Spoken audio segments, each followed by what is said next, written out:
Assalamu alaikum bandiraɓe. Mi calminama goto kala inde mum tawa kadi ina wondi e mbaadi yettoode mum. Goto kala to suɓe e ɓerde mum salminte welto weytoɗo on calminirama ɗo. Mbiɗo waɗana mon ɗo yimre wiitende dinare fulɓe jumel baleejo. Jumel baleejo ñaajirɗo pinal basniɗo ngal mum munuskani leñol.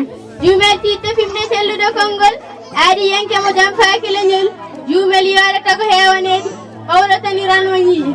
Jumel wele yiide mi heɓinoma wiide mi suwama taw yimde ene pellitmami yimde jiɗa hetto ñalla amde nandugol yelo yiide. Jumel wele yiide ɓerɗene belto so guite jeyimo kala ɓoyɗiɗo e makko fo yiɗimo. hoɓɓe hoddiɓe fof manimo ñañɓe rimɓe parnorimomo. jogol pulaar yimimo nde jogol yimo ha wamo no jamal waade e goleje kono jumel waade e yontande. Jumel hotti hoɓɓe jingani jiidaɓe. Jumel mi wi madinare nde gaɗo fetti e tule ceenen gundu wutti e deɓele kelle comɓe pettini pindeje kore sayde mbe ye dow beeli hendu ɓumdu ɓuuɓol yurmede o sinna rewɓe ko jiiwole.